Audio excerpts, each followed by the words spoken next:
Greetings and salutations to you once again. It is me, the Ravenous Spectre. You guys like my Lord of the Rings shirt there? Yeah, my girlfriend got that for me. It says, if you can't handle me at my Strider, then you sure as Helm's Deep don't deserve my Aragorn.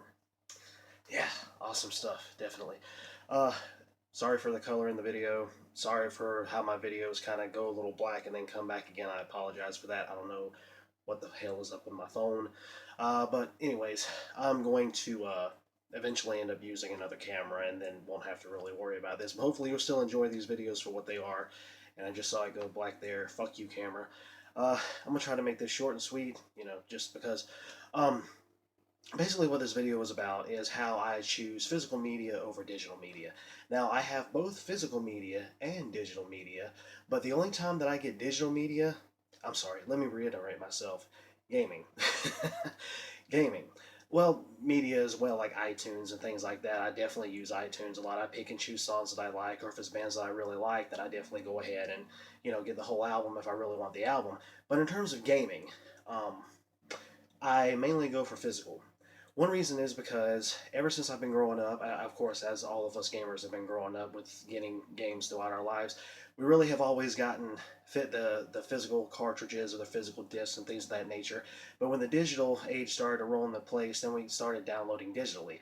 There's pros and cons to both sides. The reason I really like physical is because I like to physically have something in my hand.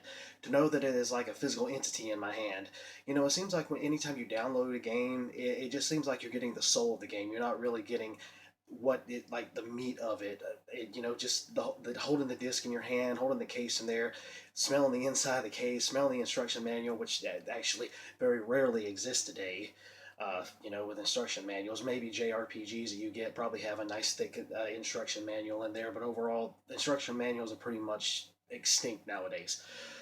Um, but I do have a large physical collection, and another reason is because to show that off, it's like impressive to show to people, to show to friends, to show to family, to show to whoever.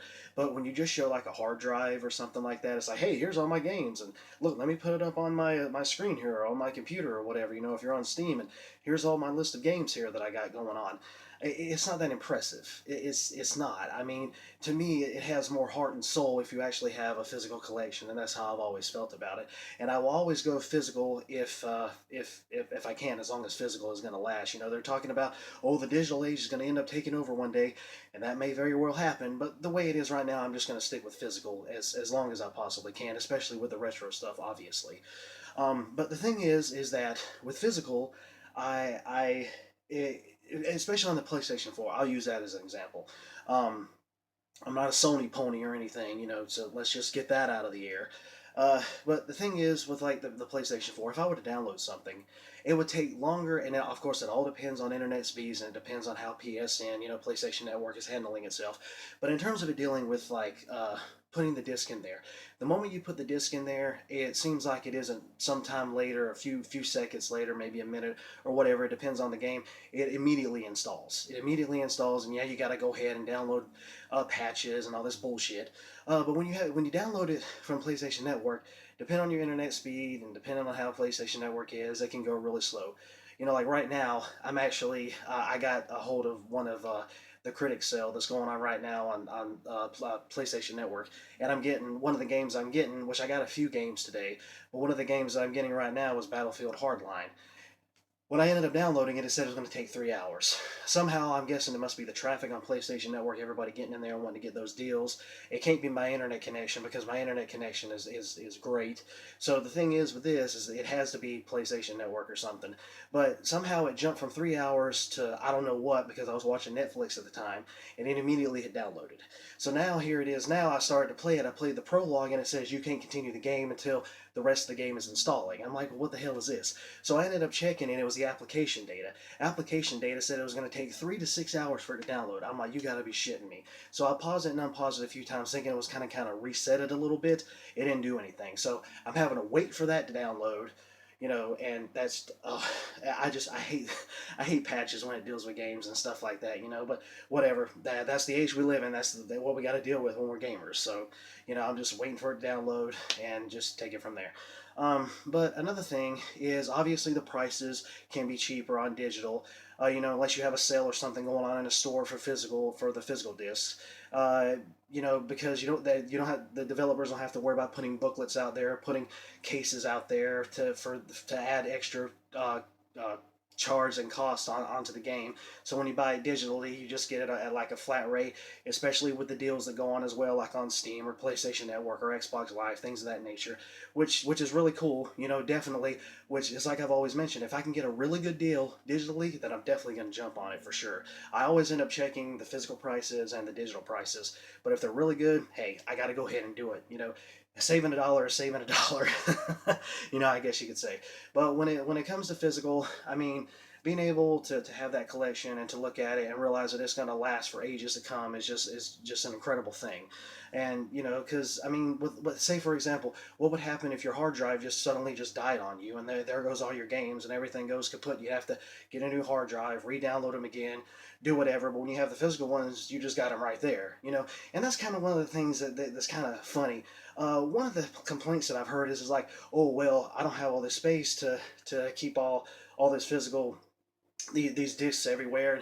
Not to mention the fact I got to swap discs out and everything. I'm sorry, but if you're really lazy, I mean, I think you're really lazy if you don't want to go and switch out a disc.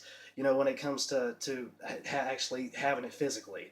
I mean, if that's the case, if that's one of your complaints because one reason that you go digitally, then I don't know what to tell you.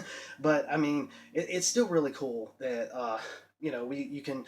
I mean, it's no problem swapping in and out for me. It's not. It doesn't bother me at all. And granted, yeah, I mean, I have my games kind of like stacked up in cases right now because I'm eventually going to be moving pretty soon within the next few months or so. And so that's how I kind of got things all stacked up right now over in the corner. And eventually, when I do move out and I move into my new place, my game room's going to be set up and looking all nice and neat and sexy and all of that. So that's definitely something that I'm looking forward to. And when I do, I'll definitely give you guys a game room tour. I'll go through and show you all my lovely little treasures and all of that. But anyways, another thing is that um, I can understand how people feel about it with GameStop and everything dealing with the physical media. Like, oh well, they're one of the reasons that physical media is constantly hanging on. If they just go ahead and let go, then you go ahead and end up completely switching over to digital. Hey, look, if the completely digital era came around, then so be it. I mean, I've got to embrace it as a gamer. I have to. But for the time being, especially with these special editions that you get and all these other little goodies and things like from Japanese role playing games or like from other big name franchises like statues and art books and soundtracks and other little trinkets and things like that in there, and nice little tin cases you can put the disc in and all that, which tin cases are super sexy, especially with the artwork they put on them compared to just the plastic cases. You know, so there's definitely pros and cons for dealing with physical and dealing with digital. You know, so if you guys have any comments on the matter, then leave them down below and we can have a little discussion. Uh, and I reckon that'll be it for now. If there's anything else that I can think of dealing with this whole situation, I'll definitely end up making a new video. So later, taters. Yeah!